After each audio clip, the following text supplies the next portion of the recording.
अहम पड़ाव पर राम मंदिर सीईओ की तलाश। अयोध्या में राम मंदिर के चीफ एग्जीक्यूटिव ऑफिसर यानी कि सीईओ की तलाश अब अपनी अहम पड़ाव पर पहुंच गई है। सीईओ पद के लिए चल रही 4 दिन की इंटरव्यू प्रक्रिया के 2 दिन पूरे हो चुके हैं और जबकि अब 2 दिन और इंटरव्यू होने बाकी है। राम मंदिर सीईओ चयन प्रक्रिया कुल 4 दिन का इंटरव्यू था, 2 दिन हो चुके हैं, 2 दिन बाकी हैं।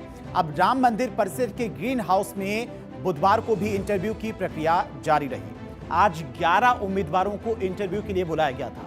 सुबह करीब 11:30 बजे शुरू हुई यह प्रक्रिया शाम 6 बजे तक चली और सूत्रों के मुताबिक प्रत्येक उम्मीदवार से करीब 40 से 50 मिनट तक सवाल जवाब किए गए। उम्मीदवारों से सिर्फ प्रशासनिक अनुभव या फिर प्रबंधन क्षमता से जुड़े सवाल नहीं किए जा रहे हैं, बल्कि यह भी जानने की कोशिश हो रही है कि वो धार्मिक और आध्यात्मिक माहौल में किस तरह से काम कर सकती हैं। कितने लोग जो है इसमें जो है कौन कौन है ये अभी निकल कर नहीं आ रहा है, लेकिन सूत्रों की माने तो इसमें एक सेवानिवृत्त ब्रिगेडियर और इसके अलावा पूर्व आईएएस अधिकारी व एक जो है पूर्व नौकरशाह का नाम चल रहा है। लेकिन अभी जिस तरीके से यहाँ पर जो साक्षात्कार चल रहा है उसमें पूरी तरीके से जो है यहाँ पर कोई चीज अभी बाहर निकल कर नहीं आ रहा है। सारी चीजें गोपनीय तौर पर यहाँ पर हो रही है। अब जो इंटरव्यू चल रहा है उस इंटरव्यू में किन किन बातों पर फोकस किया जा रहा है तो वो भी आपको बता दें। दरअसल प्रशासनिक अनुभव, वित्त एवं लेखा जोखा भी देखा जा रहा है कि आपको प्रशासनिक अनुभव कितना है, वित्त एवं लेखा जोखा की जानकारी आपको कितनी है, एचआर और जनसंपर्क आपका कैसा है, आईटी और सुरक्षा के मामलों को लेकर आपकी जानकारी कितनी है, कानून एवं व्यवस्था, इसके अलावा धार्मिक क्षेत्र का अनुभव आपके पास कितना है, धार्मिक ज्ञान आपके पास कितना है, राम मंदिर के लिए आपका विजन क्या है, किस तरह से आप राम मंदिर में सीईओ के पद पर आपकी नियुक्ति होती है तो काम करेंगे। अब सूत्रों के मुताबिक उम्मीदवारों से उनकी धार्मिक आस्था और हिंदू परंपरा से जुड़े व्यक्तिगत सवाल भी पूछे जा रहे हैं। कौन कौन से सवाल पूछे जा रहे हैं? क्या वे शिखा रखते हैं यानी कि चोटी रखते हैं, ये भी सवाल पूछा जा रहा है। क्या वो जनेऊ पहनते हैं? इस तरह के सवाल भी इंटरव्यू में पूछे जा रहे हैं। शुद्ध शाकाहारी हैं या फिर मांसाहारी हैं? शराब का सेवन करते हैं या फिर नहीं करते हैं? अब उनकी धार्मिक आस्था कितनी गहरी है, ये भी सवाल पूछा जा रहा है। और क्या भगवान राम में वो कितनी आस्था रखते हैं? हिंदू धार्मिक परंपराओं के मुताबिक पहनावे और जीवन शैली को अपनाने में क्या वो सहज हैं या फिर नहीं सहज हैं? और मंगलवार को इंटरव्यू के पहले दिन 8 पूर्व अधिकारियों को बुलाया गया था। पहले दिन की अगर बात करते हैं तो 8 उम्मीदवार बुलाए गए, 5 के इंटरव्यू हो चुके हैं। इनमें 3 पूर्व आईएएस अधिकारी हैं और 1 पूर्व आईपीएस अधिकारी है। इसके अलावा 4 पूर्व सैन्य अधिकारी भी इंटरव्यू देने के लिए पहुंच रहे हैं। अयोध्या एयरपोर्ट पर ये इंटरव्यू देने वाले लोग पहुंचे थे, जिनको अलग अलग गाड़ियों से रिसीव किया गया, अलग अलग जगहों पर ले जाया गया। फिलहाल सूत्र ये बताते हैं कि अभी जो इंटरव्यूज की प्रक्रिया है वो 2 से 3 दिन और चलेगी और कहीं ना कहीं उसके बाद ही उस व्यक्ति का नाम फाइनल होगा जो राम मंदिर ट्रस्ट की सीईओ पद की जिम्मेदारी संभालेगा। हालांकि कयास लगाए जा रहे हैं कि जल्द ही श्री राम मंदिर जन्मभूमि ट्रस्ट को एक नया सीईओ मिल जाएगा जो पूरी तरीके से हिंदू रीति रिवाजों को जानता होगा, हिंदू आस्था के बारे में जानता होगा, पूजा पाठ की विधियों के बारे में जानता होगा। हालांकि इस इंटरव्यू प्रक्रिया में नामों को बेहद गुप्त रखा गया है, लेकिन पहले दिन जिन 5 लोगों के इंटरव्यू हुए उनमें यूपी पुलिस के एनकाउंटर स्पेशलिस्ट रहे पूर्व आईपीएस राजेश पांडे और जौनपुर के पूर्व जिलाधिकारी दिनेश चंद्र त्रिपाठी भी शामिल थे। अब कौन कौन से लोगों का इंटरव्यू हुआ है तो सबसे पहले बात करते हैं। रिटायर्ड आईपीएस हैं, राम मंदिर सीईओ की रेस में क्यों है राजेश पांडे?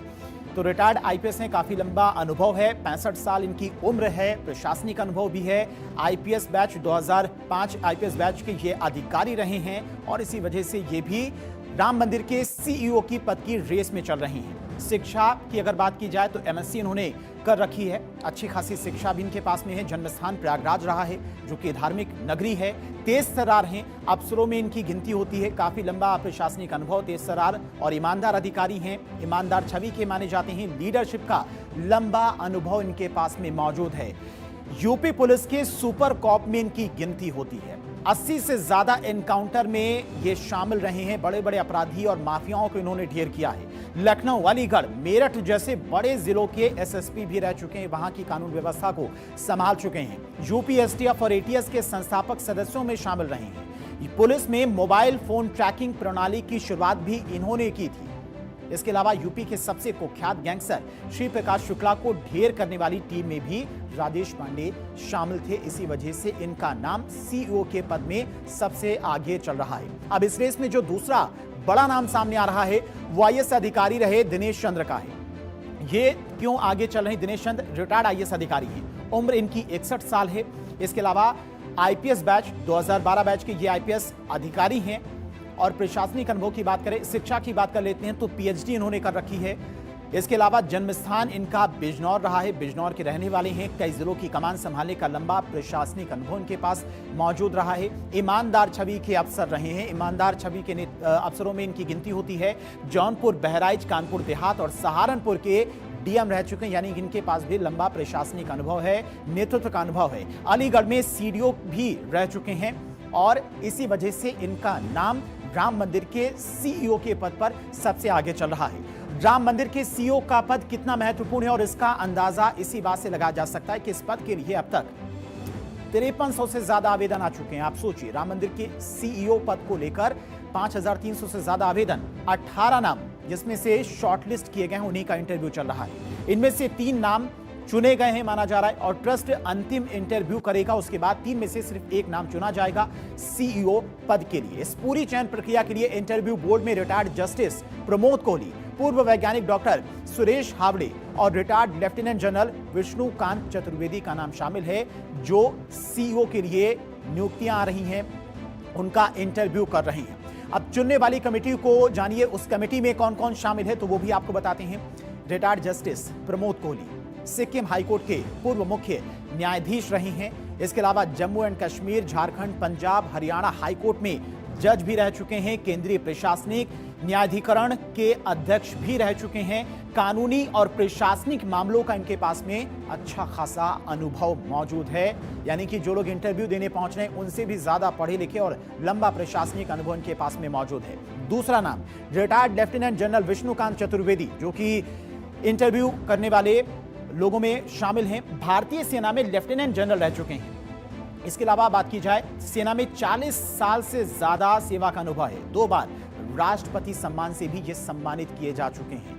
पूर्व सैनिक सेवा परिषद के अखिल भारतीय अध्यक्ष रह चुके हैं। तीसरा जो सबसे बड़ा नाम है डॉक्टर सुरेश हावड़े, पूर्व परमाणु वैज्ञानिक और उद्योगपति हैं। बार्क में करीब 27 साल तक वैज्ञानिक रहे हैं। इसके अलावा शिरडी साईं ट्रस्ट के पूर्व अध्यक्ष और मंदिरों के पारदर्शी और प्रबंधन का अच्छा खासा इनके पास लंबा अनुभव भी है। लेकिन सवाल यह है कि राम मंदिर ट्रस्ट ने सीईओ पद के लिए इतनी बड़ी और सख्त चयन प्रक्रिया क्यों अपनाई है? दरअसल हाल की विवादों के बाद में अब इस पद की जिम्मेदारी बहुत ज्यादा बढ़ गई है। अब सीईओ की क्या जिम्मेदारी होगी, क्यों इतना लंबा इंटरव्यू चल रहा है और अच्छे खासे प्रशासनिक अनुभव वाले लोगों का इंटरव्यू चल रहा है, वो आवेदन कर रहे हैं। सीईओ को मंदिर की रोजमर्रा की प्रशासनिक व्यवस्था संभालनी होगी। वित्त, मानव संसाधन, सुरक्षा, जनसंपर्क, कानून से जुड़े मामलों तक की जिम्मेदारी संभालनी होगी, यानी कि एक बड़ी जिम्मेदारी होगी जो भी सीईओ बनेगा। इसीलिए आवेदन के समय भी उम्मीदवार से कई स्तर पर जानकारी मांगी जा रही है। उसकी आस्था से जुड़ी जानकारी मांगी जा रही है, उसके प्रशासनिक अनुभव से जुड़ी जानकारी मांगी जा रही है, साथ ही साथ नेतृत्व क्षमता आप में कितनी है, क्योंकि मंदिर में अच्छी खासी भीड़ भी होगी खास मौकों पर। ऐसे में आपको किस तरह से निर्णय लेना है, वहां पर जो चढ़ावा आएगा उसको कैसे आपको संभालना है, इसीलिए आवेदन के समय भी उम्मीदवारों से कई स्तर पर जानकारी मांगी जा रही है। अब यानी उम्मीदवार सिर्फ व्यक्तिगत योग्यता ही नहीं बल्कि बड़े संस्थान को संभालने की क्षमता को भी उस परखा जा रहा है और इसीलिए ये इंटरव्यू इतना लंबा चल रहा है।